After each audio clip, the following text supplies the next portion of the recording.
clearly is the product of the work of many people. Most notably, I'd like to mention Bengt Dahlgren from SIX, Börje Ullman from Ericsson, Christian Danowitz from my group, but also all the other colleagues in the Work Package B team of SAIL, which incidentally is pretty much the same group of people as the Work Package 6 team in the previous Forward project, so there's a certain heritage there. This nicely summarizes that. As I understand, you've been provided with the slides. Excellent, good. So this version, much better, thank you. This version of the slides has some minor typos corrected, so there's an update on that, but don't worry, that's essentially the same thing. There's also a Mendeley group summarizing and collecting what I think are the core papers which I've used to prepare these slides. If you read everything in all the papers in here, you know more about the stuff than I do, so that might give you some idea. As if I had time to read all these papers. Huh? So, without much further ado, we have a long program ahead of us.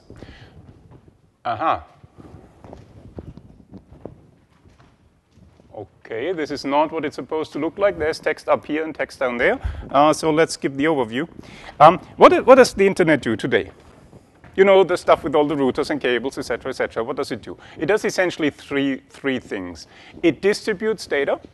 You know, you've all watched YouTube videos and so on, so it simply distributes data. It allows you to interact with other people, Skype, video telephony, whatever, so real-time interaction, and to some degree it notifies. You know, these presence information, what is it called? Jabber and so on, all these types of applications. So you got some asynchronous event notification system, things happening somewhere and somewhere else, an alarm should pop up, a window goes up and says, look, here, your friend has come online, etc., etc. So I understand I'm glossing over many details, but for the point of this discussion, let's say these are the three things that the internet is essentially doing. Fine, functionally, hard to pinpoint which of these is more important. That highly depends on your taste. However, if you turn this around and don't look at it by function, but by volume, then you clearly can order these things. Then clearly content is king. Essentially, all the internet does is push around data, push around and distribute data. So content is huge. There's some interactive traffic. To my unending surprise, people still make phone calls. To my somewhat even bigger surprise, people make video phone calls, which takes a little bit more of data rate. But, you know, for whatever reason, people like to interact. And, yeah, there's some marginal amount of event notification there. Yes? This doesn't work? Aha, so I'm not loud enough. You know, I think I'm going to look silly with two mics. Okay. Never done that before. That's a first. You know, from a wireless perspective, you would call that a diversity gain.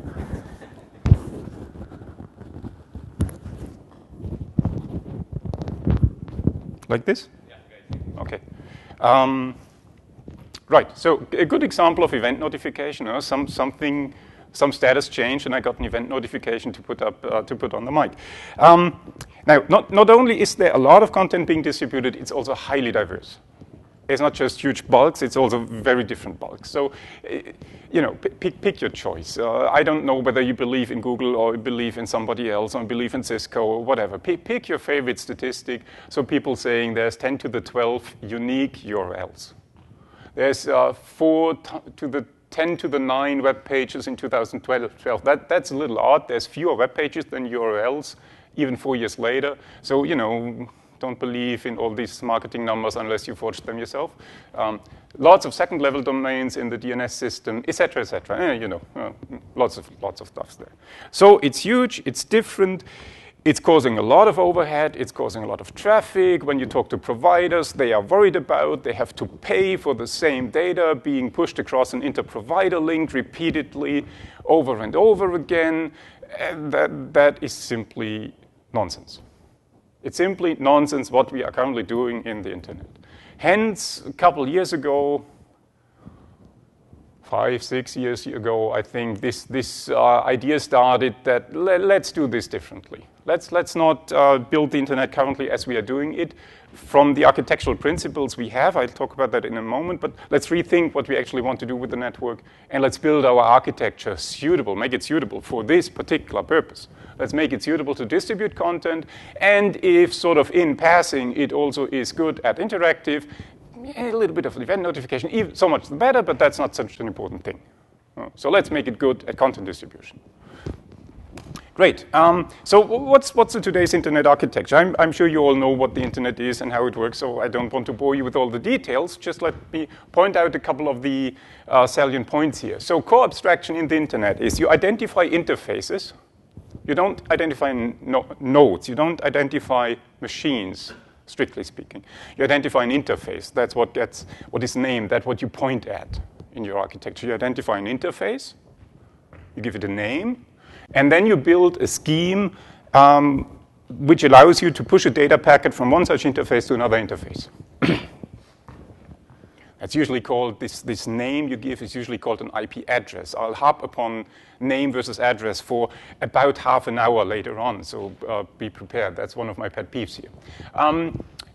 So we have data flows between interfaces, and we are trying to build this in a stateless fashion.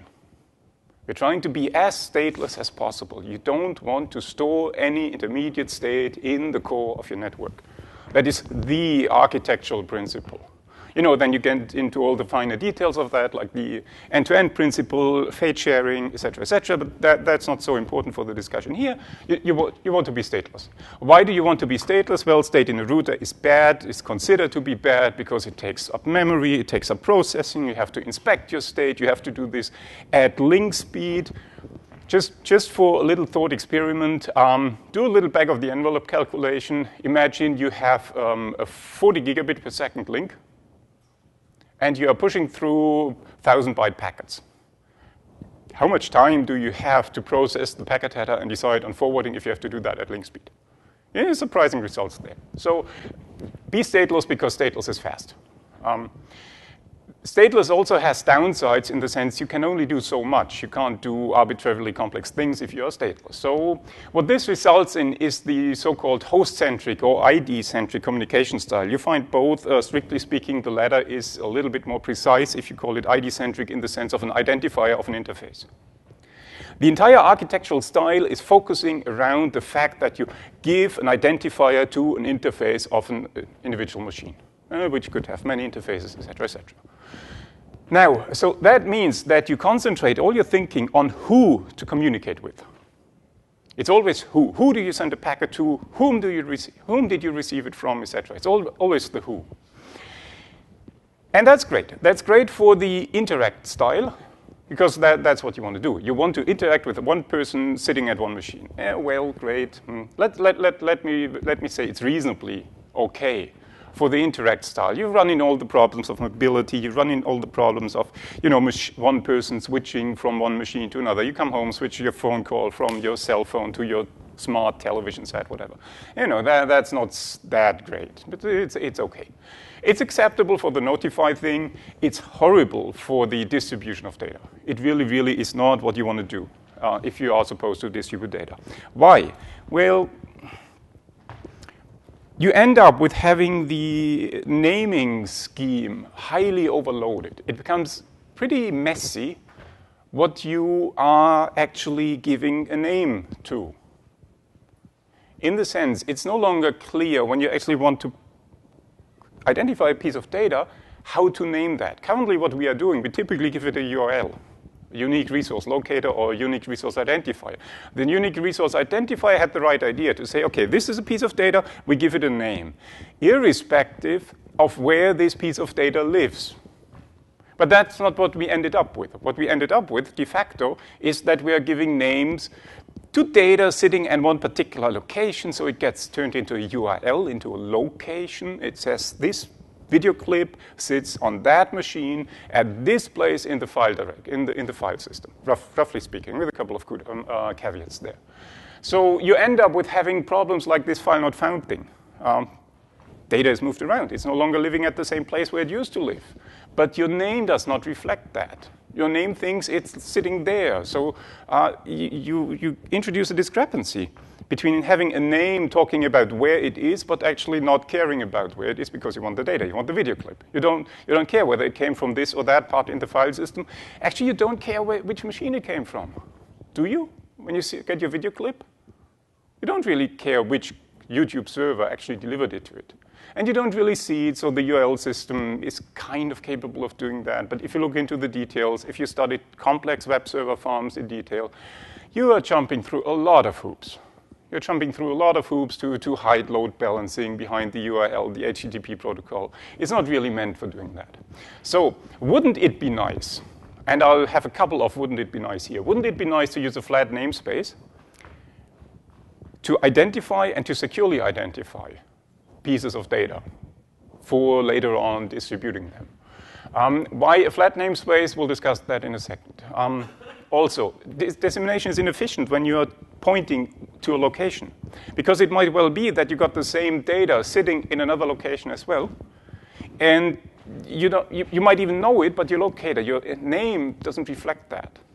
The standard example is you sitting here with a, Ramon, excuse me, but for the sake of the argument, with a bad wireless link to the outside world, and one of you has managed to download the video clip of yesterday's talk. Finally, it crept through that little bottleneck link and sits on this machine. Amongst you, you got pretty good wireless connectivity, and short distances, etc. So when he also wants the same clip, it sits there within few meters, but not accessible. Well, because the locator, HTTP / blah, blah, blah, some server somewhere, doesn't allow this machine to find out that there's a copy over there. So we cannot make use of copies existing somewhere in the netby. Nearby, maybe an intermediate router, maybe an intermediate cache, etc. So we can't exploit that. We end up with having these flash crowd effects, denial of service attack possibilities, etc. So wouldn't it be nice to add storage for caching into the infrastructure itself and make the entire architecture aware that there are caches for data? And not just sort of sneak it in, slap it on as an afterthought, as it's done in HTTP and where it doesn't really work well.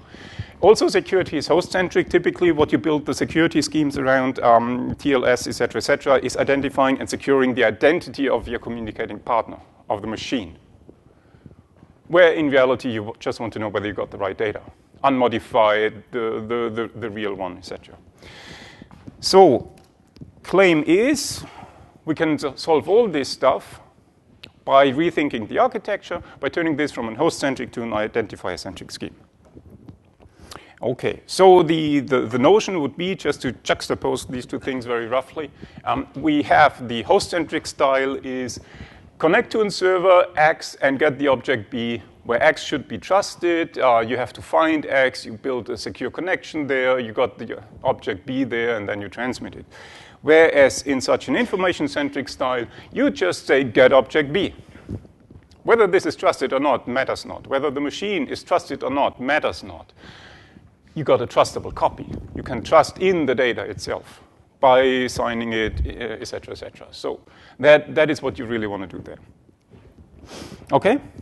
So to summarize that, the idea would be a client who wants to access a piece of data sends a request for that piece of data, identifying by a name that piece of data. It's not addressing this request to any particular machine. Why should it? That really goes against the grain to talk to a particular machine.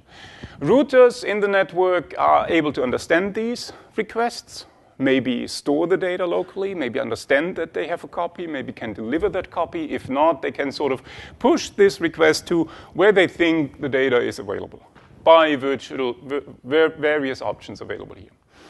Right, so on the surface, this is exactly what HTTP does. If you look in the HTTP protocol description, you see there's a get command and there's that's the opposite. There's push and so on, so you can query things. On the surface, this is very similar, but you know, if you put the identifier, the host identifier in there.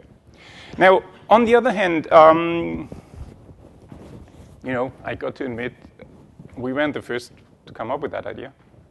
There are incumbents. There are ideas. Similar ideas have been around for a while. And the two ones to mention in particular are, of course, the peer-to-peer networks and also the content distribution networks. What's a peer-to-peer network?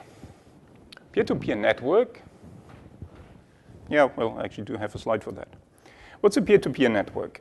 Basically, what we are building in a peer-to-peer network is a network, an abstraction of a network. We identify nodes, we have a graph structure, we are establishing links. And in that network, in that abstracted away layer of communication, you have identifiers for data. You know, hash of the file turning into the name of the data. I'm sure you've all downloaded Linux images, you know, the 650 megabyte large things, you know. I'm sure you've all done that. And that's pretty close. What's missing? A peer-to-peer network today is slapped on top of the existing infrastructure. If you look into peer-to-peer networks, one of the big problems, who of you is aware of that? Peer-to-peer, Plaxton routing, topological embedding of peer-to-peer networks. Okay, 1, 2, 3, 4. Okay, so not common knowledge. Right. I do have a slide later for that, but let's briefly put that in.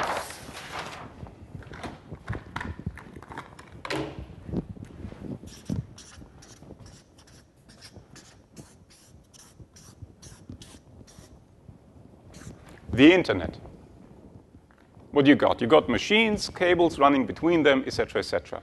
What is the internet, the IP protocol doing? That's your physical network. Those are your links, your cables running somewhere. What is the IP network doing? What's the IP layer doing for such a network? Well, it assigns names, 1.2.3.4, 5.6.7.8, etc., etc. And what is the main function of a pure IP layer? Traditionally, forget all the details of 192 addresses, etc. Sort of the pure abstracted away thing.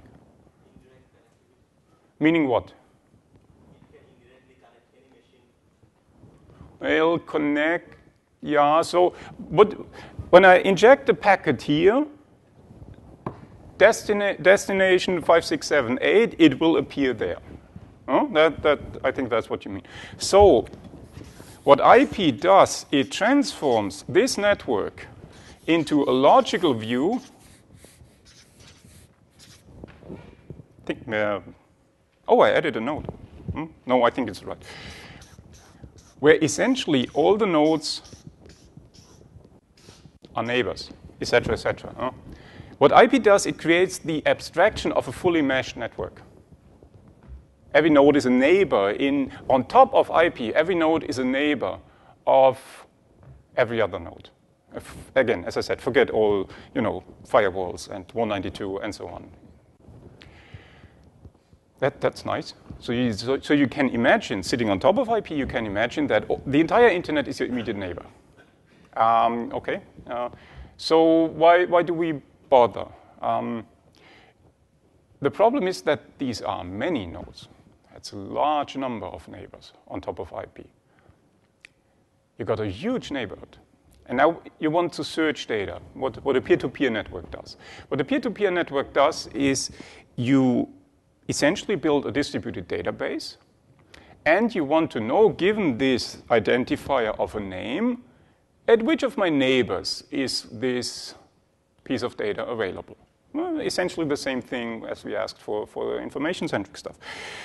Problem is, there's just too many of them. So you can't keep a list of all the IP addresses and all the data objects they have locally available. That's an absurd notion. So the core insight of the peer-to-peer networks is how to structure such a such a table, given a name, which neighbor can it be found at, to structure such a table in a distributed fashion, how to chop up this table and distribute the knowledge of how to find a piece of data in an intelligent fashion over all your nodes. So you're distributing the knowledge, you're distributing the functionality of mapping a piece of data to its location over the network. Sounds familiar. Huh? This is essentially what we're doing. By paying the price that on top of IP, we introduce again some structure by saying, well, maybe in principle all our nodes are our one-hop immediate neighbors, but we're not going to exploit that. We're simply not going to make use of that. Instead,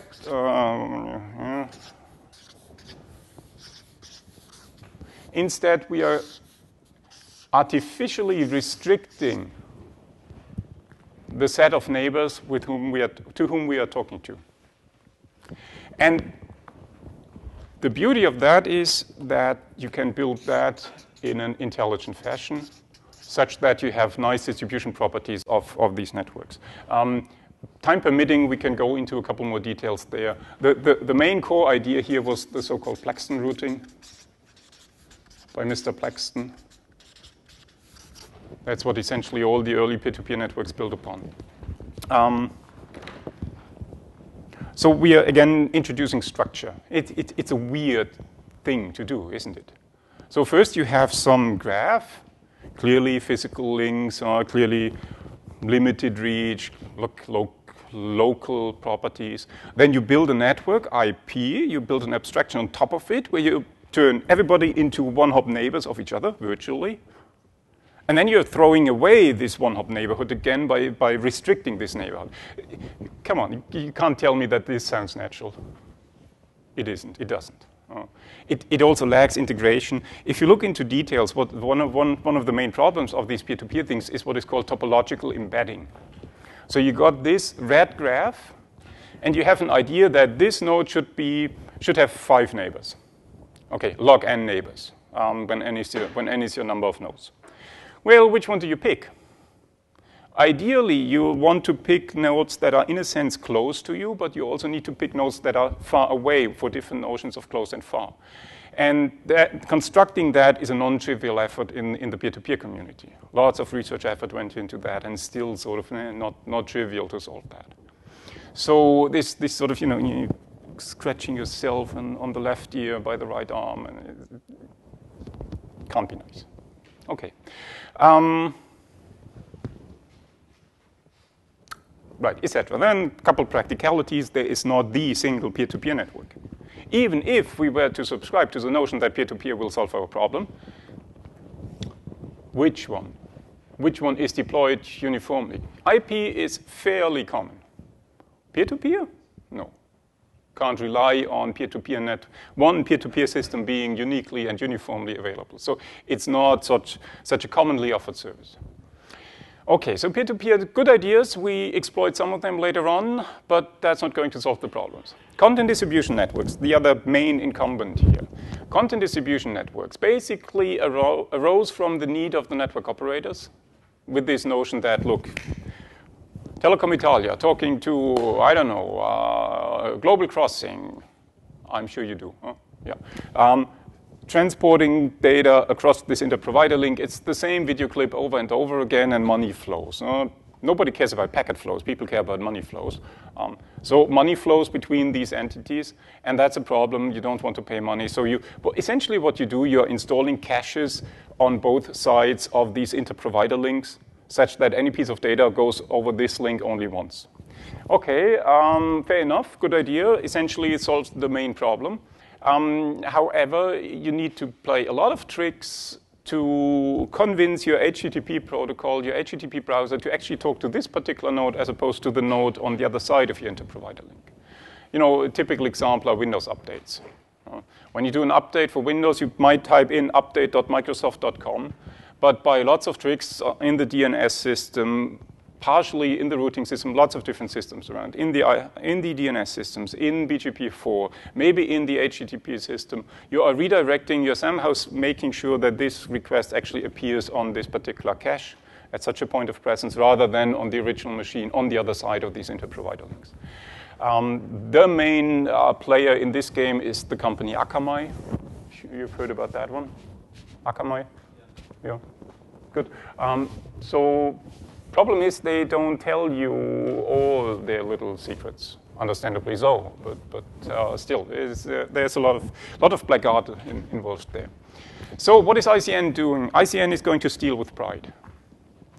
So we take the best of what's around and try to combine that in a slightly different fashion, such that we get a nice architectural integration. We don't have to play dirty tricks. It's sort of a clean system where you have nice control over placement, over efficiency, etc. So, golly, I'm far too slow. So far, so good? Any questions up to here? It was sort of the motivational part. Why do we do all that? And where do we want to get at? Now, let's go into a couple of details. I'd like to talk about naming schemes for these objects. I briefly touch upon security. I have zero clue about security. That's not my field. I'll just be babbling, so I'll be very brief here, as opposed to the other parts where I'm babbling but not brief.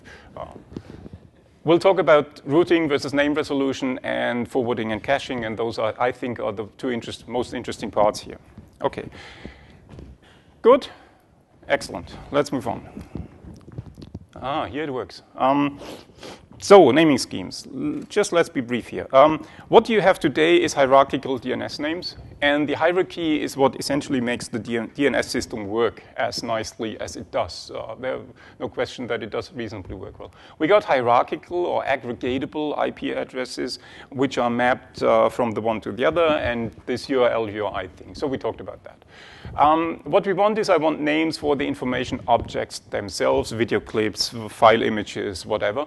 I want to be able to assign names to them. I want the names to be, ideally I want them to be information independent of the container, meaning that if how do I do an update? First idea to come up with is to say, okay, I got my video clip, and then I compute a hash value of that clip, peer-to-peer systems. Computer hash value. Fair enough, great. What do you do if you do an update?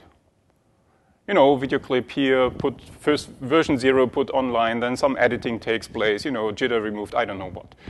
Version 2. The content has changed. The hash value is no longer valid.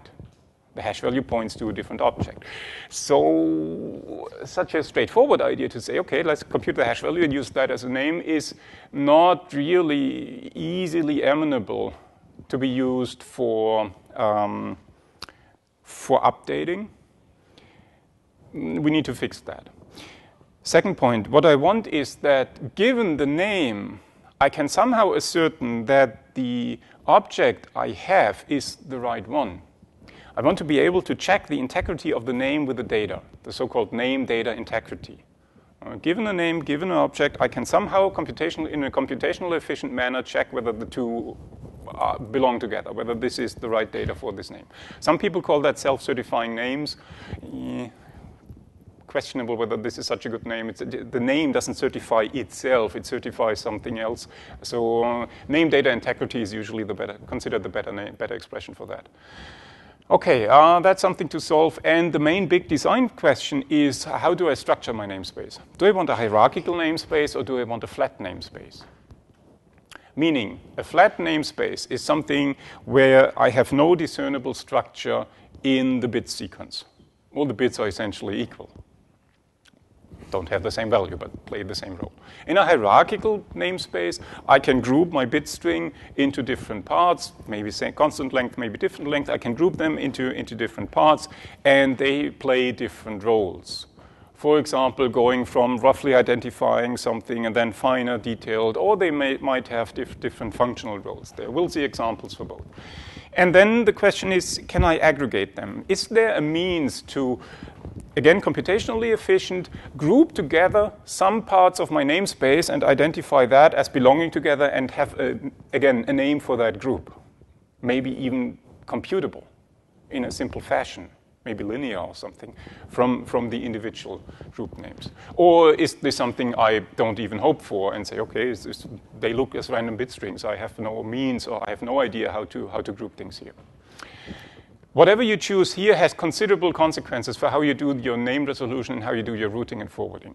That really is a key design parameter. Lots and lots of hinges upon this decision here.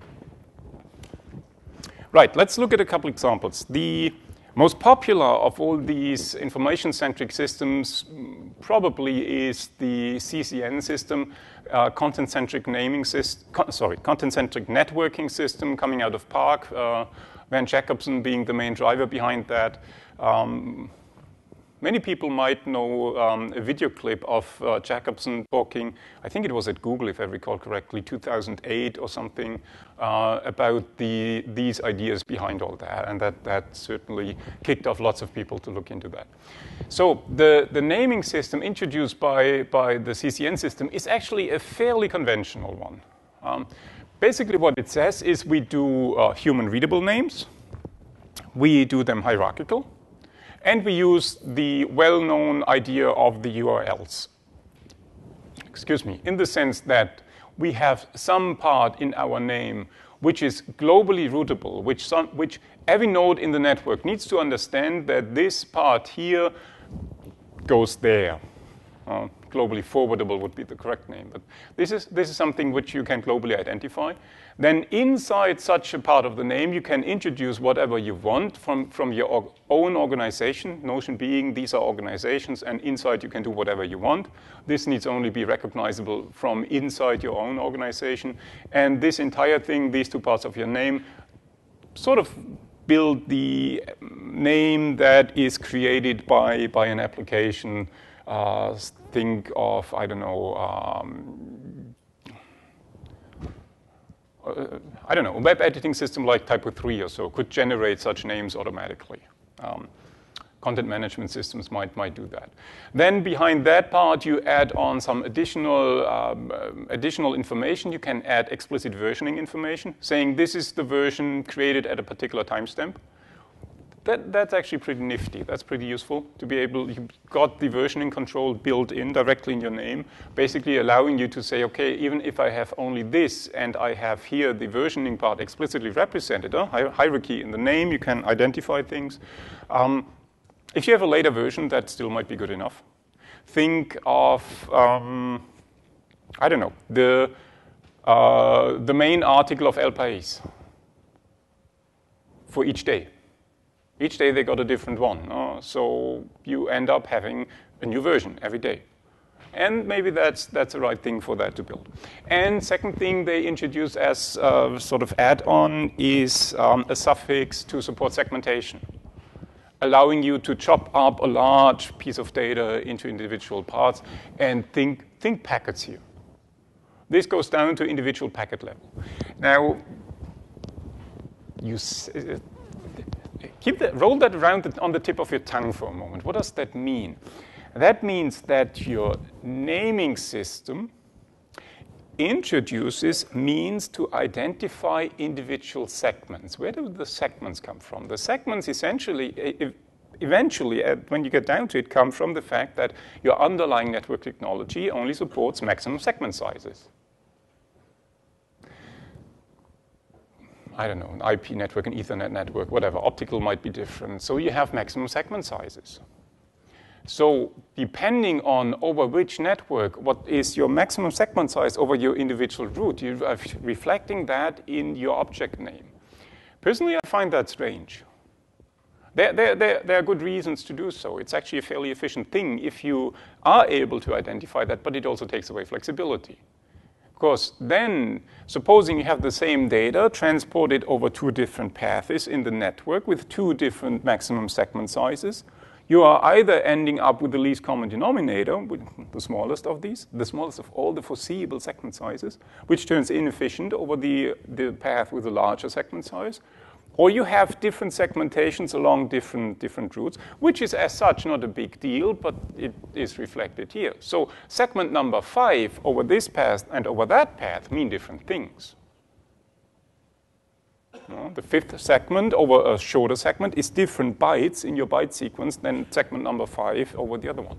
So I suggest tread with care here. There are advantages and disadvantages involved here. Now, Hierarchical names are nice in the sense that they make aggregation possible. You can easily lump together lots and lots of content, all the stuff in here. You don't care if all you have to do from a global routing perspective is this first prefix here. That's wonderful. That's great. That alleviates a lot of the routing problems. Yeah, true. So what happens, supposing Van Jacobson gets fired by Park and hires on with the University of Cantabria? And he wants to take all his content with him. The name changes.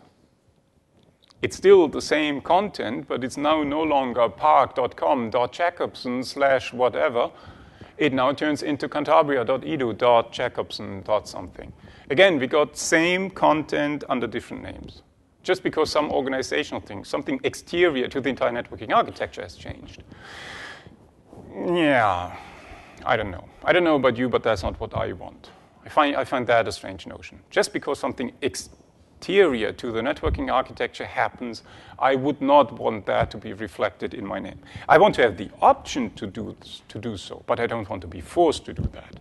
And that's something this naming scheme clearly forces you to do. Okay. The NetInf, precursor project to Sail, and Sail, I'm sure, has been mentioned lots and lots here.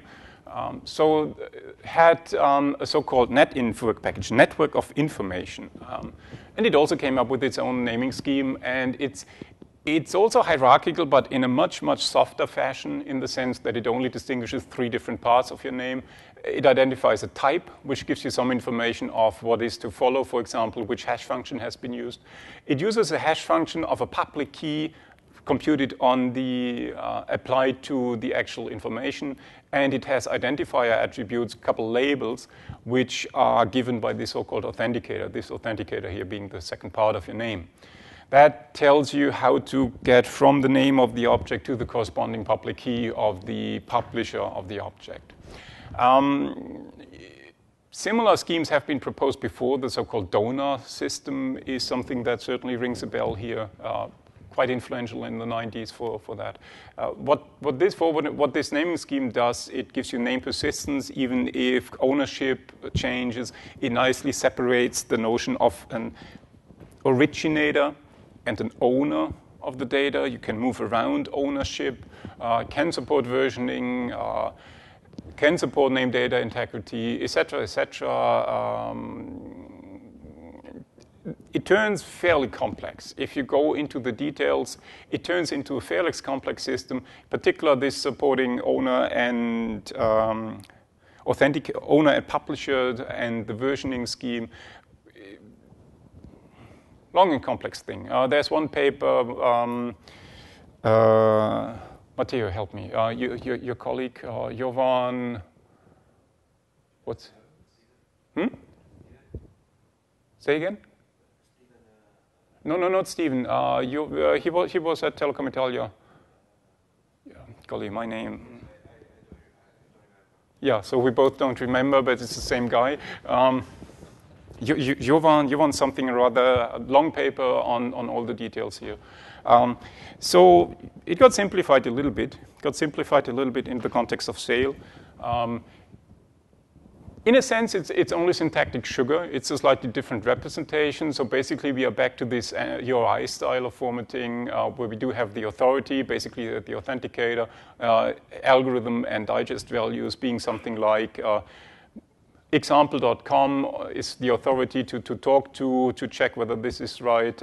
It's been using this SHA-256 algorithm, and that's your hash value.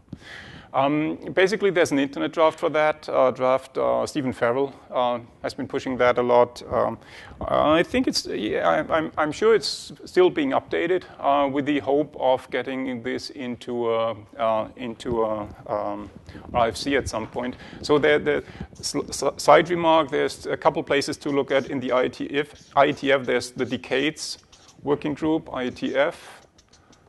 And in the IRTF, Research Task Force, there is the, what is it called now? Named Data Networking? Is it NDN? No, it's not. I'm horrible with names. There is some working group in the IRTF recently founded, starting to look into this information-centric networking. Could even be information-centric networking, something like that. There are not so many in the IRTF. That's easy to find. Okay. So security, just a few words. If you want a security talk, get Stephen Farrell. He'll talk about security for 2 days, and he won't repeat himself, so that's nice. Basically, no, I don't. Given the time, I don't. So let's assume we got a name.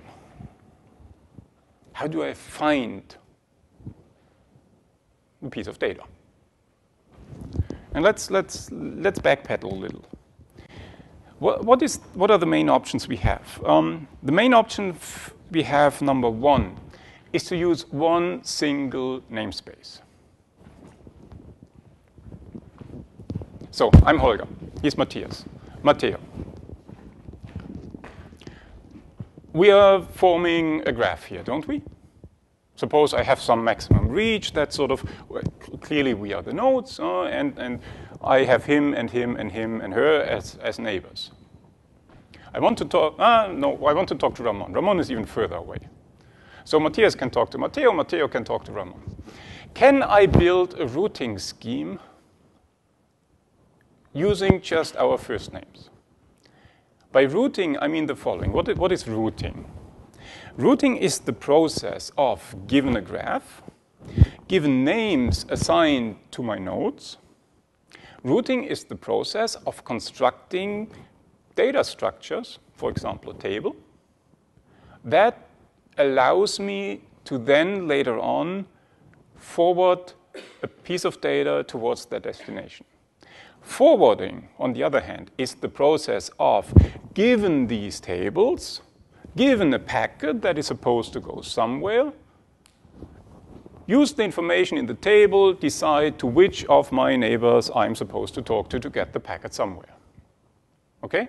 Just to get the terminology sorted apart from each other. So routing, construct the tables, typically done before the data actually flows. Sometimes if you look into ad hoc networking, it might also be done sort of on demand, on the fly, blah, blah. We don't do that. So we, up front, before we need that, construct these tables in a routing protocol. And then we use these data once an actual packet comes in. Okay, here we go. Data packet. Supposed to go to Ramon. Using only our first names, can we construct such a routing table? So I know there is a node called Ramon somewhere. I have no idea where it is, but I have faith in the fact that it exists. But that's really all I need. Can I do this now with just these names? Or do I need some additional information?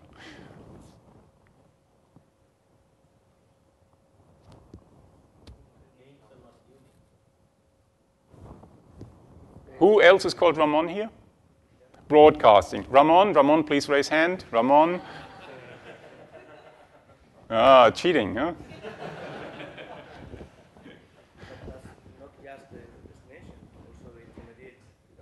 Also the intermediate. Right. So that's an entire thing. I need to build this data structure. So I could ask you, do you know Ramon? Are you Ramon? No. Are you Ramon? Are you? No. Okay. Do you know him? Would you be so kind and ask your neighbors? You can see how this goes. Huh? At some point, ask. Some point he answers, oh yeah, I'm Ramon. And this propagates back. And now we are in the process of designing a routing protocol, and this is a long discussion in its own right. I don't care. Somehow we build an algorithm that does that.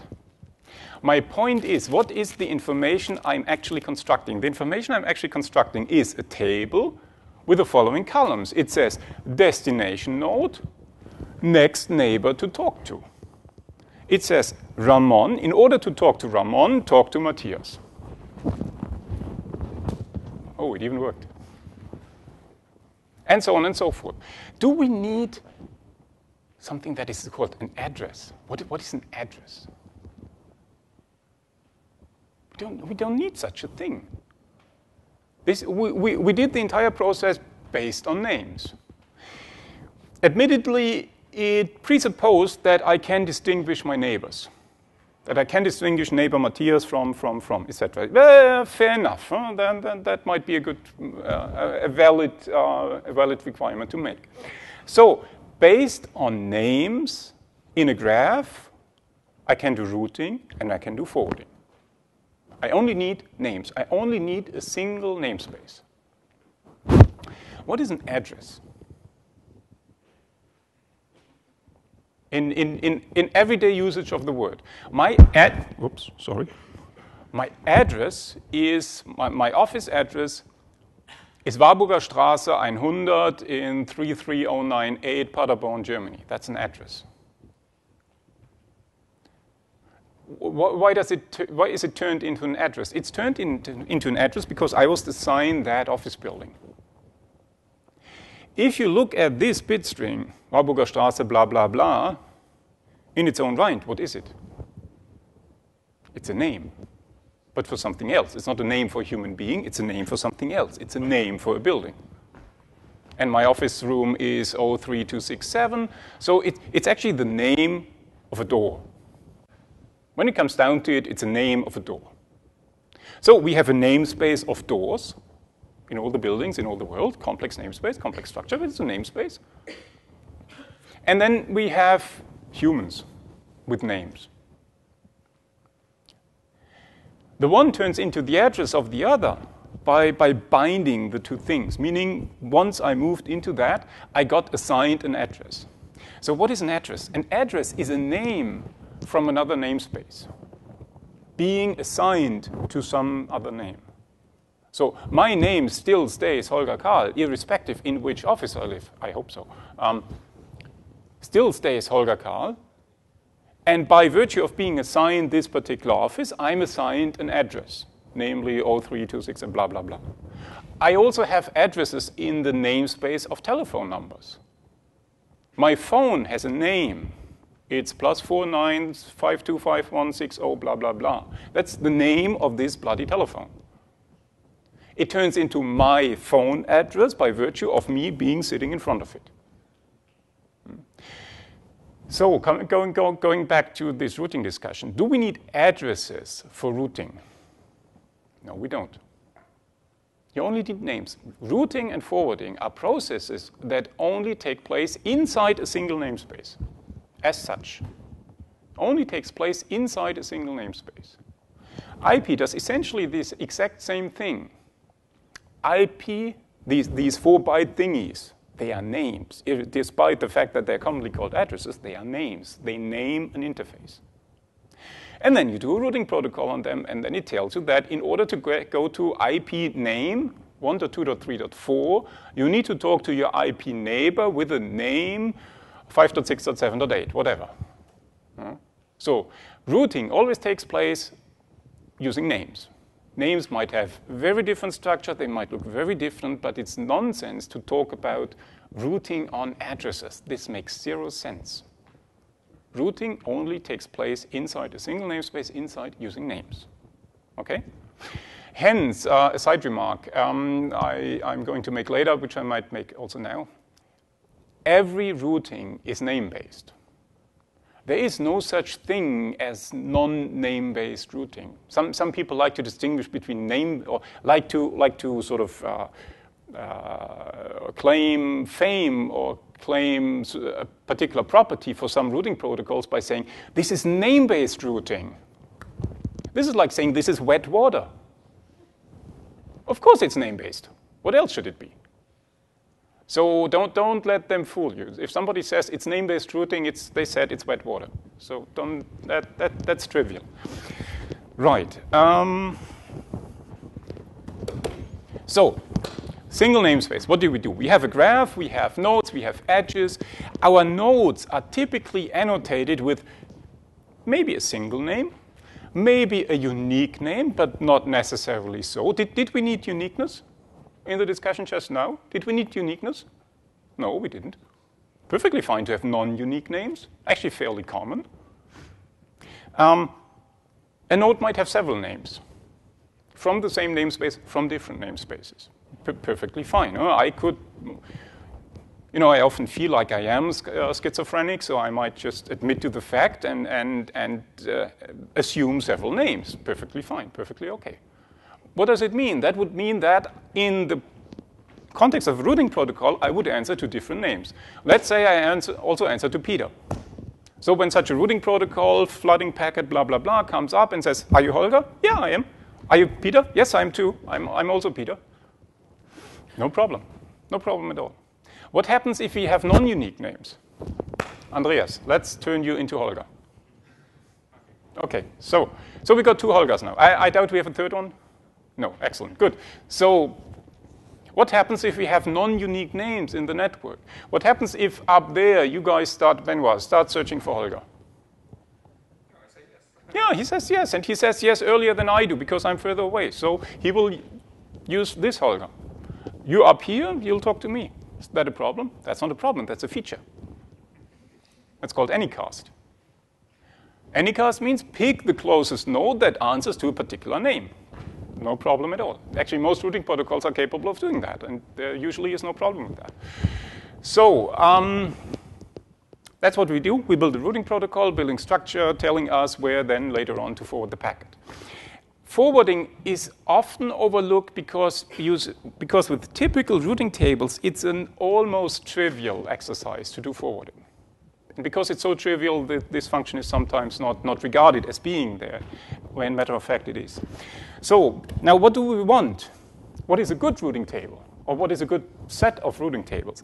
Well, there's typically a couple of things you want. You want them to be small. Small tables are nice. You can easily manipulate them. You don't have to store blah, blah, blah. Obvious. We also want small stretch. Stretch is a slightly complicated thing to explain. Is that known, stretch? Spanner constructions from topology control? No, okay. So let's look at this one again here. We got a graph. Let me pick this node as source and this one as destination again. Now, in the underlying real graph, there might only be a single possible path to go from A to Z. Then it's easy. Then there's only one choice, and your routing protocol better find that choice. However, typically, there's also multiple paths you could choose. And our typical routing protocols are single path protocols in the sense they decide for one of these options. They mandate that in order to go from A to Z, you should go this way, then that, and that, take a left, take a right, take a U-turn. So they're single path protocols. Now, ideally, what you want is, typically your graph has some cost metric. You've got cheaper paths and you've got more expensive paths. Ideally, what you want for a given combination of source node A and destination node Z, you want to find the shortest, the cheapest, the best path. Ideally. However, there's no saying that maybe you could take a detour. Maybe your routing protocol, because it's stupid, because it has not converged yet, because of whatever reason, it might take a detour. Okay? So the path that is mandated by the routing protocol for the forwarding process results in a path that is longer than the optimal one. Okay? So instead of me going to Bilbao by the shortest route, my routing is suboptimal. I take detours and it takes me longer. That's a stretch. That's the literally stretching. This is stretching the path to something that is longer than is actually necessary for this combination of A and Z. Do A and Z play a particular role? No. So instead of looking at this ratio for A and Z, A to Z for this particular nodes, I do that for all the combinations of start node and destination node. And, well, I'm taking the worst stretch, the worst ratio of the routing path compared to the optimal path I see for this particular graph. Okay? And then I'm doing this for all possible graphs. So I'm looking at the stretch for any arbitrarily given path, meaning I take the maximum detour I'm taking in the course of constructing these routing tables. And clearly, I want small stretch. Anything that has long stretch is not a good routing protocol. So ideally, my stretch is 1. Stretch of 1 means that the maximum, etc., is 1, so you always take optimal paths. What is also okay is you have constant stretch, 1.5, 2, 3.7, whatever. If you have a routing protocol that can guarantee you that for any arbitrary graph you throw it will construct routing tables that have at most a stretch of 3. So in the worst possible case, you might have to take a detour that is 3 times as long as the best possible path. Maybe that's still also okay. What is not okay is if you have a stretch that is not constant, say logarithmic in the number of nodes or something. That's horrifying. That's not what you want. So now you're admittedly asking, why bother? Why harp upon that? Clearly, I want a stretch of 1. Well, yes, but you got to pay for that. You got to pay in routing tables. In order to reflect the structure of your graph in a perfect fashion such that you can guarantee stretch 1, you need to put a lot of information in your routing tables. Maybe. Gut feeling. Oh, I'm just doing intuition currently. So there's a trade-off between these two things. Let's look at some examples. So large tables with stretch 1. Basically, I'm allowing arbitrarily large routing tables. Basically, I'm saying every node stores for all the destinations, all the possible neighbors it has, computes the shortest path, etc. Then you end up with something like Dijkstra, all pairs shortest path, or single source shortest path, whatever. And yeah, this gives you, in an almost trivial fashion, this is what you pester bachelor students with, proving that Dijkstra actually gives you shortest paths, etc. So this gives you a stretch of 1, but your routing table is large. So in general, your table size is linear in general, is linear in the number of objects, but you get a stretch of 1. Okay, large table, small stretch. Other example, minimal table, large stretch. So you take a graph and you compute a Hamiltonian cycle, assuming it exists, and it doesn't necessarily exist. Hamiltonian cycle, you traverse all the edges, all the nodes once. The forwarding, again, is trivial. You send along the cycle. Your routing table is constant, even has only one entry. Your stretch is O of n. Not nice. Because instead of sending to the left to your immediate neighbor, you go all the way around the cycle and have n-1 path lengths. That's the worst you can do.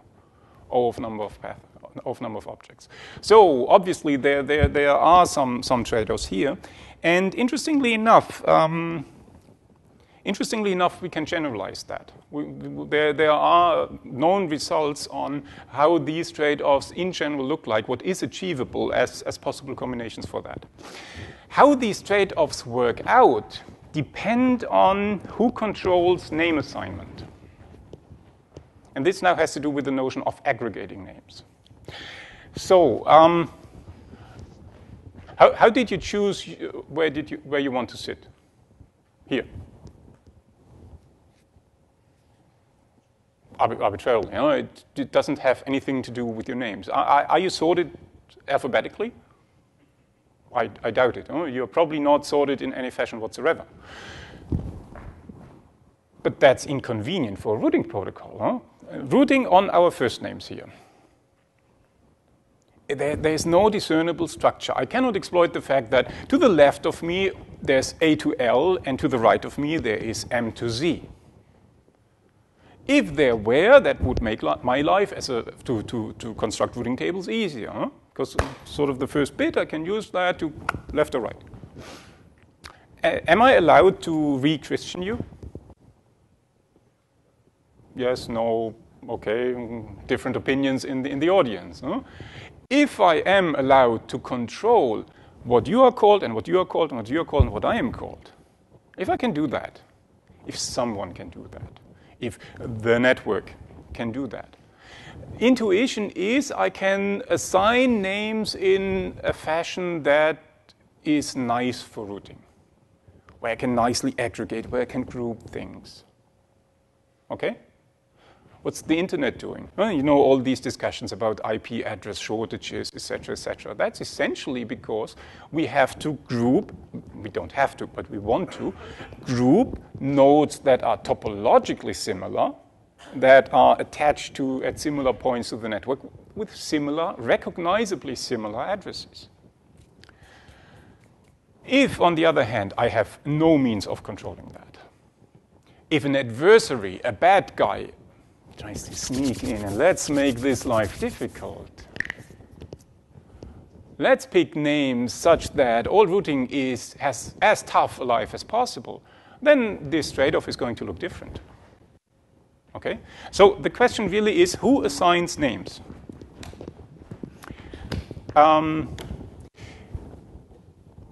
If your network controls name assignment, or if names are assigned in some controlled and structured fashion, this is called sometimes network-dependent routing. And as I said, intuition is this is nice. Then you can build nice routing structures, small tables, good stretch. If, on the other hand, you have arbitrary assignment, possibly an adversary, usually this is cast in the algorithm theory community as an adversary against which you have to fight.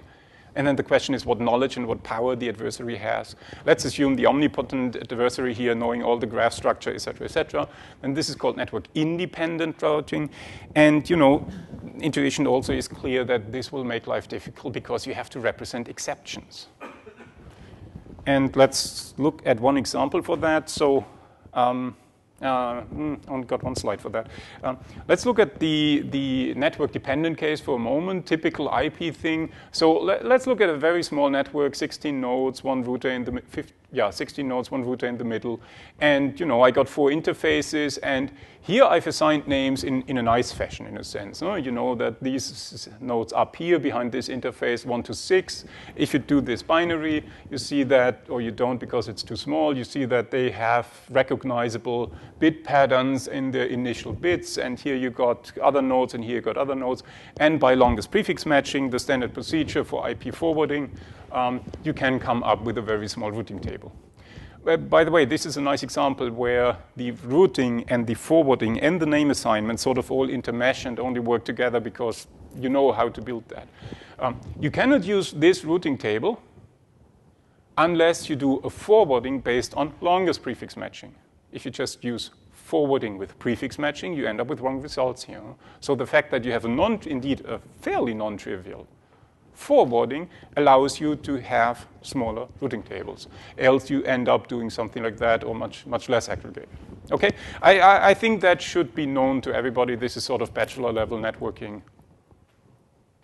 Look in my eyes and nod or shake. Yeah, okay. Right, so what is known?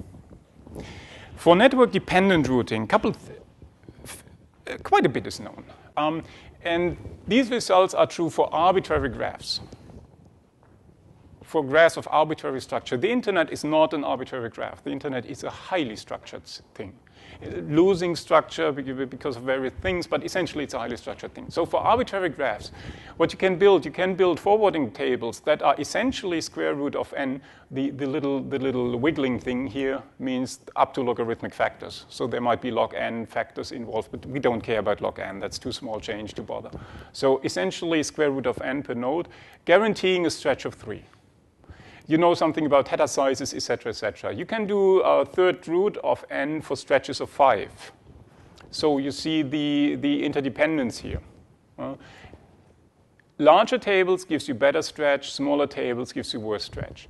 And the interesting thing is not only this is constructive, it's also sort of the boundary of the best you can do. You can show that if you want to have a stretch of 3, for any arbitrary routing and forwarding scheme, you can construct networks where you need indeed square root of n, at least in space, and for anything with less than 5, you need n to the power of 1.5. So these are sort of the boundaries of what is doable.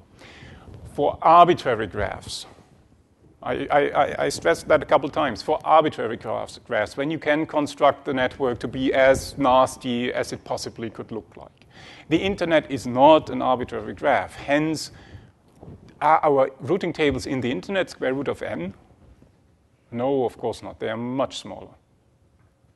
IP address is 4 billion, square root of that, I don't know, but it's certainly smaller than square root of n. Even highly loaded backbone routers typically hundreds of thousands, 200, 300,000 routes, and that's already a lot. It's typically much smaller than that. Oops.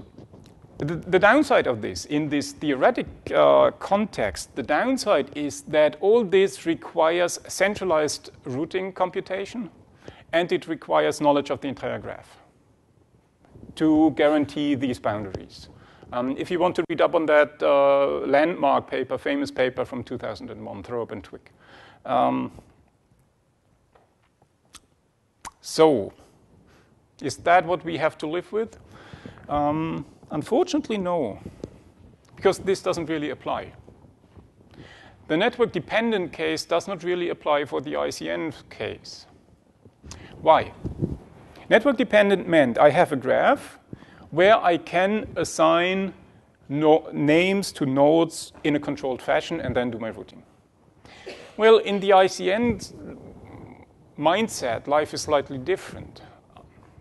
What's the mindset? The mindset is, yes, I do have a graph of nodes, and they are routers or whatever, and they can cache objects, and the namespace I'm using in a first design approach, let me build a straw man, something to attack because I know it's going to fall apart anyway, but let me build a straw man architecture here. So I'm going to have nodes, routers, end devices, and they are storing objects. So the names I'm going to assign to my nodes from the perspective of this routing discussion here are all the names of the objects it currently stores. So I'm Holger, and I'm Peter, and I'm Fritz, and I'm whatever. So I'm answering to many names. They happen to be the names of the objects I got sitting on my disk, but so what? Then the routing protocol doesn't care. It doesn't care about the semantic interpretation of these names. Okay, fair enough. So that just means I'm in the network-independent case because, these bit strings are going to be randomized in some fashion, unless I'm doing the CCN stuff. Okay, let me backpedal. Nodes, objects, names. If I'm now doing a hierarchical naming scheme like ccn/park.com, then this is even something that is topologically similar. This is almost the network-dependent case. Because, I can control that only park.com is sitting here. This is fairly conventional. Okay, what about caching? Once I start caching objects at arbitrary nodes, that means that nodes have arbitrary names. They are assuming arbitrary names from this namespace. Clearly, this is no longer anything that is structured. The fact of caching can be seen as the adversary in this name assignment routing discussion.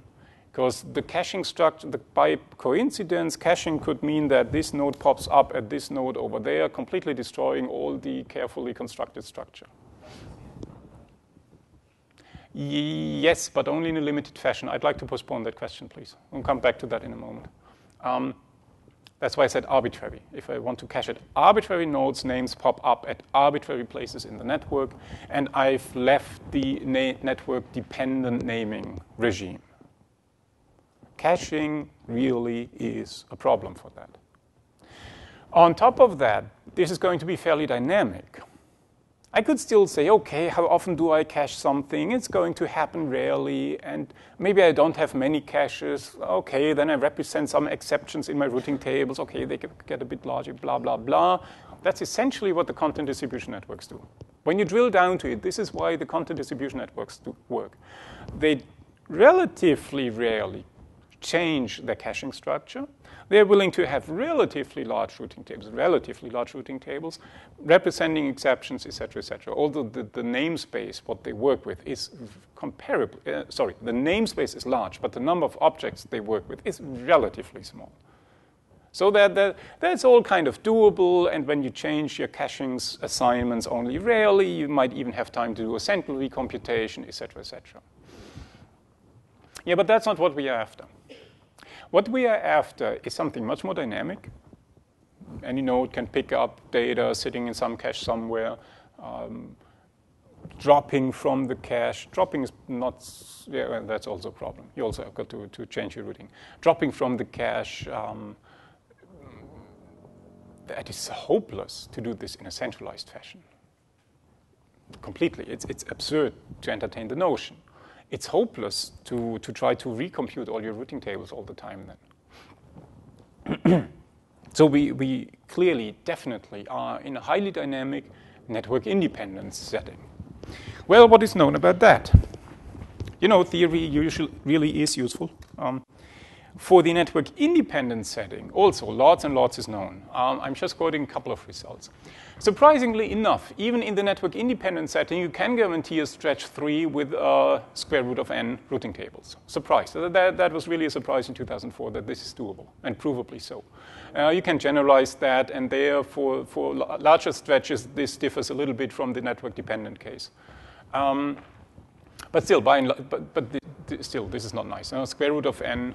What did we have? 10 to the 12 objects. Square root of that is what? That's still 10 to the 6 or something. 10 to the 6 routing entries is not so nice. And that's a centralized scheme with global knowledge about your entire network. With a distributed scheme, important paper, 2010, Konex, 2010, scalable routing on flat names. What you can show is that you can do square root of n routing tables up to logarithmic factors with a stretch 7, but only on the first packet, and a stretch 3 on subsequent packets. Guaranteed. That means that with square root of n routing table sizes, you can guarantee that the first packet of a data float from or to such an object, in the absolutely worst case, takes 7 times longer than on the best possible route, which is not known to your routing protocol, but which exists. But that's not such a big deal, because during routing this first packet, you can sort of collect information about your network and exploit that to then, for all the subsequent packets, go down to a stretch of 3 in a guaranteed fashion. They've also showed that on average, for typical networks, life is much better. You end up with typical stretches 1.1, 1.2, something like that. So you end up having to pay 10, 20% overhead, as opposed to some arbitrary, not known, ephemeral, optimal path. The problem with that is, the nice thing is it routes on flat names. It needs no hierarchy. You can use arbitrary bit strings. It works on random bit strings as names, arbitrarily assigned to the nodes in your network. No problem there. The problem is it's difficult to update. Actually, it sort of boils down again to a centralized redistribution of your routing table. So that's tough. Whenever a cache entry is made, you would need to centrally recompute your routing structure. And that, again, that's not feasible. So how to use that and integrate that with highly dynamic cache updates is clearly an open problem. That's still an active research area. I'll be happy to stand corrected, but to the best of my knowledge, this is the currently best known result for that, without any concrete ideas how to improve on that. Because we are fighting very, very tough against the boundary of what is provably possible. So, how are we doing in time? I'm supposed to finish at 11, is that correct? Okay, let me try to give you some rough idea of what's going on. Remember the peer-to-peer network here. What is the main insight? What makes these peer-to-peer networks tick? Why do they work? They work because you have a large address space, and you need to find your way there.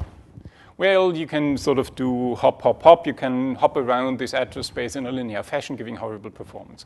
The core insight of them is that you need to know, as a node in such a peer-to-peer network, you need to know some nodes in your vicinity, but you also need to know some nodes that are far away, quote unquote, that are topologically, that are in the sense of the address space of the peer-to-peer network far away. And the art And the provable art there lies in how much knowledge do you have about nodes being far away for very different addresses, and how much knowledge do you have for nodes in your vicinity. That is a balance you need to very carefully meet, else all this doesn't work. And again, Mr. Plaxton here was the first guy who got that right. This Plaxton routing is really the core. In a sense, this 2010 paper, Singer and his colleagues, they did the same thing. In a sense, they took many of the ideas of these Plaxton-style peer-to-peer routing protocols and translated this onto something that is embeddable directly into a network. So what are our assumptions? Just briefly. We have flat namespace, network independent, arbitrary bit strings assigned somehow. You know your own names, and you know the names of your intermediate neighbors. Intermediate neighbors, easy link layer, you talk to them. You also need to have an idea of how many nodes there are. You need an estimate, a fairly good estimate, a decent estimate of the number of nodes in the network. Let's call that n. So what do? We elect some landmarks. If you've done ad hoc networking work, research, development, that sounds familiar. Also, ad hoc networking, landmark-based protocols have very nice properties. So you only roughly know that, to get to Santander, I don't know how to get there, but Bilbao, I know how to get to Bilbao. That's sort of the airline approach there. And from there, I talk to a local guy. So we elect some random landmarks, and now it becomes tricky to pick the right numbers. We pick with high probability square root of n log n many landmarks. We know, all nodes know shortest paths to any landmark, to all of them. That's going to be difficult, but we'll get that. It's not too many nodes, so that's okay. We pre-compute them. Then we also introduce something that is called vicinities. Basically, that means I need to know my nodes around me. And again, this is square root of n log n many. Okay, so you see that there's some relationship, and this relationship is going to be exploited again. And again, here similarity to the peer-to-peer stuff. I know my local neighborhood, and I know some nodes somewhere in the network far away. Not too many, but I need to know some of them. And that's exactly the landmarks. The landmarks are the skies far away, I know. And then I need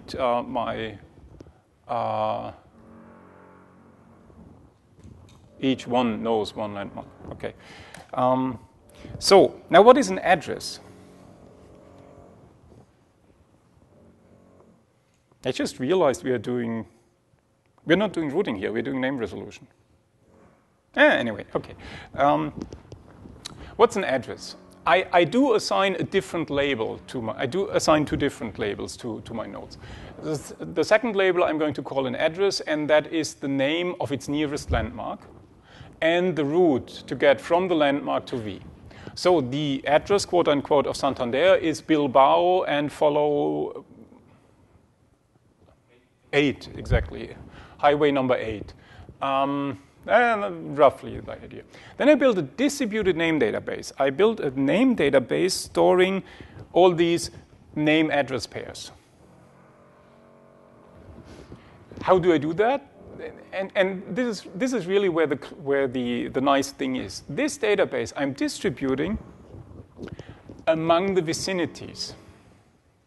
So in each vicinity, I'm going to put information about the particular landmarks. How do I do that? I'm doing this by hashing these names. I'm hashing the names, and then I'm looking at the first couple of bits. And that I'm putting inside the concrete vicinity node. So how do I get from S to T? Well, S has to find this address of T. It has to find which landmark is responsible for T, and then how to get from there. First thing is to find this landmark. We need to find this landmark there. I have no clue which landmark is responsible for that one. Well, what I do, I'm computing this hash value of T.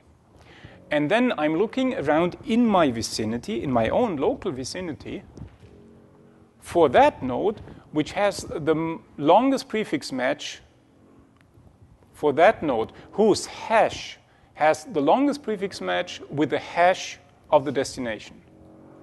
And at that node, I'm going to find in those node storage, I'm going to find this address. And then I can actually send the packet there, going to the landmark, going there. This detour here is only necessary for the first packet. This is where the factor 7 on the first packet comes from. Later on, I can shortcut that. For the follow-up packets, I can shortcut that and go over the landmark. And really, you need to read the paper. I think I had to read it 3 or 4 times till I got it. I'm still not sure I got all the details. The art really is in how you balance the individual numbers, how you balance that you got square root of n log n here, square root of n log n, how all this works out, how big the routing tables turn out to be. Clearly, you need different amount of routing table towards the landmarks versus towards the nodes, and you need to do a lot of bookkeeping to figure all out that your routing tables don't explode and you still can guarantee the stretch. Very nice paper, very important paper in this community. I strongly recommend you have a look at that. Okay, I knew that would not work out. So let me briefly touch upon the other things. Excluding the discussion of the discussed scheme just now, so far we have only talked about names. The previous scheme was different. It had names, and it had this secondary thingy, address. And then we had a database. So that was not routing, was it? Because we needed to take the actual name of the node we want to get at and had to map this onto some auxiliary information, this address, landmark, path from landmark, etc., etc. That's not routing. We're using 2 different namespaces. So we mapped the one to the other and then used the other to do the actual forwarding. That is name resolution. So I apologize for discussing this scheme first before doing that slide. That only occurred to me yesterday evening, and I forgot about this morning again. So the alternative scheme is name resolution as opposed to doing routing. Basically what I mean is, that's the figure here. Graph abstract away as a complete graph, and then you do this binding. You bind the names to some other thing. That's always the thing here. When you introduce 2 different namespaces, you have to bind them. Holger Karl bound to phone name, etc., etc. Same thing here. We take the name of our objects and bind them to an IP address. Sorry, an IP name. The IP name is interpreted as the address in the IP namespace of the data object. This Singer et al., the name of the node got bound to the address being its landmark responsible for it plus path. It's always the same thing. You take the name you're interested in, bind it to some other data structure information which helps you, which gives you some topological insight typically, but not necessarily, some topological insight which comes from another namespace in which you can do routing more easily. IP routing we know how to do. Binding our data objects to IP names, turning them into the corresponding address, helps us to do routing there. Question is, how do we find these bindings? Distributed. We need to have that knowledge in a distributed fashion. The Singer paper was highly specialized to do that for one particular case. In the more general scheme, we want this replicated database. And then we are back into the discussion about peer-to-peer networks. The structure to do that is a distributed hash table. I'm skipping the details here. Read up on Plexen routing, pastry, tapestry. That's sort of still the important stuff, despite being fairly old by now. Plexen routing table for that, etc., etc. So how do we do that? How do we use such a distributed hash table in an ICN network? Well, option 1 is we use the peer-to-peer network directly to store our objects. You can do that, but that's maybe not the most intelligent way of doing that, overloading the individual nodes, etc. So the more common option would be to use the distributed hash table to store this mapping from our object names to 1, several, whatever, IP addresses. In this sense, they are really addresses there. So what you get from the DHT, you get a list of addresses, and then it's your choice to pick one of them to route towards or to forward towards the nearest one. How to pick the best one is then a non-trivial thing. Don't really know how to do that. Lacking topology knowledge. You don't really have an idea of how the underlying IP network means. You given a set of 3 different IP addresses, which one is the best? That's hard to decide. So the operational procedure, just quickly, you can look at that yourself. And then you can optimize different things, decide where to decide if you want performance. The interesting thing, which I briefly want to point out, is that a distributed hash table as such is all nice and well, but it doesn't reflect or respect your topological properties of your underlying network. Meaning what? Meaning that suppose you do one large distributed hash table to store all the information objects in all the world. It's going to distribute this information all across the world. Okay, how often is somebody from, I don't know, Vietnam going to access the web pages of this university compared to somebody from this university? Much less frequent. So what you have a hard time in a distributed hash table is to reflect locality of usage patterns. It's not trivial to do that. Now, the claim is that locality of usage pattern, on the one hand, certainly exists. You certainly have local preferences, language, social context, etc. And the second claim is that this actually, by coincidence or not, surprisingly often matches your topological structure. Why? University is the prime example. The fact that you are using this university network is a good social indicator that you might also want to access the web pages of this university fairly often, as opposed to somebody outside of that.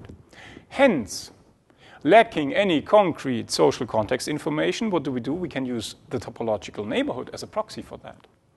Yeah, it's crude, I admit, but it's better than nothing. And this is where the justification for the idea of having multi-level distributed hash table comes from. Essentially, the idea is relatively straightforward to say that locally you have, inside each of your networks, you have hash tables which deal with the local traffic. If you ask for an object you don't know, you reach it up one layer above and you deal with it up there, etc., etc. And that goes up level by level. Now, if you look at this just from a computational complexity perspective, this is actually not a good idea. Because if you do sort of the trivial summing up, you end up with having log m plus log mk, etc., etc. If you do the numbers right, this is worse than having one big network. However, this does not factor into this social prevalence, the social locality effects. And if you take that into account, even at surprisingly low probabilities for such local preferences, the multi-level scheme outperforms the single-level scheme. So that basically means that we have different mapping procedures here, that you can also do a name resolution based scheme as opposed to the name resolution scheme. Is it okay if I go 3 minutes longer? Okay, I'll try to be brief here. Now, just let me drive home this message again. There's really 2 different families of systems, how you can design such an ICN. And basically, you can say, okay, we do this as a routing problem. We route on the data we have by building some intelligent routing tables. Or we say, no, maybe that's not the best thing to do. Maybe we want some auxiliary structure inside our system. IP addresses, what the Singer and others did. We want some auxiliary structure in our name, which allows us to find routes better because it expresses topological information, which our random bit strings for the object name certainly don't. But then we have to map one onto the other. And there's gazillions of approaches how to do that. Distributed hash tables, the Singer stuff, et cetera, et cetera. There's scores to a dozen for that. And we didn't even scratch the surface for that. We know there's a surface somewhere to scratch. Now, I'd like to make one more point here, and that's about caching. Caching is a separate talk. I think Luca is doing this tomorrow. Yeah, okay. So caching tomorrow, many details. I'd just like to make one point because Ramon asked about it earlier on. Some people talk about on-path and off-path caching. What does it mean? What is it supposed to mean? Think back to this CCN scheme for a moment. You got your topological, your hierarchical address expressing topology, and then you're routing towards that. And that's a fairly straightforward thing to do. So you route forward, forward, forward, hop, hop, hop. You know directly. There you got to go. Now, that defines a path by virtue of the routing protocol, etc. Now, even in such a scheme, it's essentially trivial to put copies of that data object onto nodes which lie on this path. Basically, you look at the request, look in your database, trivial. No need to do anything in your naming structure. What is impossible to do, or I see no way of doing this in intelligent and elegant fashion, is to store data in nodes that are outside of this path, to the left, to the right, a little bit away. This is what some people call off-path caching. I see no way of doing that in a CCN scheme. However, this distinction between an on-path and an off-path caching only makes sense, it's only reasonable, if you have sort of a natural primary location for your data object. Something which defines, it can be multiple, it can be any cast, but sort of something which defines you the natural path to go to. Then it makes sense to talk about, this path, you put caches there or you don't, etc. Then this terminology makes sense. If you don't have such a natural path construction there, then this distinction makes limited sense. I'm not saying it's stupid, but it only makes limited sense. And I would tread very carefully there. For example, in the name resolution-based schemes, you can, if you absolutely want to, stick to this distinction between on-path and off-path. But the much more natural way to do that, in my opinion, is to say, how much information do you put into the root in the name resolution structure, your distributed hash table, for example. And then it's debatable and at some point becomes philosophic, whether you call this an on-path, off-path. Well, it's sort of off-path with respect to the original, but who cares about the original because I know that the other cache exists, so it actually is on the path again. Confusion arises. It's really pointless to go there, so careful about this terminology there. Okay, then there's a couple of odds and ends. People claim mobility is solved by ICN. That's a tall order. That's okay for many things. It's true for many aspects, but I'd be careful with such blunt statements. Disruption tolerance, disruption tolerant networks, intermittently connected. You don't know when next time you have. That is indeed a reasonably natural fit for this ICN. If you want to look into details, again, Stephen Farrell or the colleagues at SIX would be a good reference there. Application issues. I still have to see nice, solid, convincing demo applications in the sense non-trivial, nothing you build from computer scientists. Computer scientists can't build applications. They build demos, but not useful stuff. You need somebody with a real idea, somebody with a real need, and then you can talk to the comp science guys to implement that, yes, I admit. I still have to see that. How does it look like in such an ICN system? And that's, Benoit, before you get excited, that's not saying that Sail should do that. As I said, this is totally different thing. How do application layer libraries look like? How would you support that? Basically, the abstraction layer we have here is something sort of socket layer, maybe HTTP level, something like that. So the service access point we are discussing about here is still fairly low. What would be a good application development approach be? I think that question is completely open. Nobody has good ideas, and I still have to see anybody looking into that. We wrote a project proposal for that, but the commission in its infinite wisdom thought that's too practical. So we'll see. Deployment incentives, who is paying for that and why should they?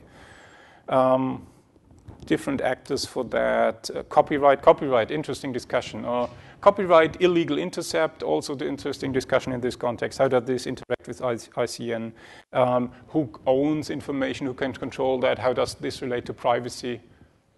Totally non-trivial discussion. Usage statistics, etc. When you can track people, which objects they access, you have a lot of fun with the privacy discussion there. That's certainly nice. And so on and so forth. There's a couple of projects you might want to look at. There's a couple of conferences you might want to look at. There's a summary, which is not going to say anything surprising, except for the fact that I think ICN is interesting, it's cool, and there's still a lot of research to be done, and you're most certainly welcome to discuss with me and all the colleagues from the Work Package B group on the details. There's a little mind map, which there's going to be a test about this one later on. So with that, I thank you for your attention.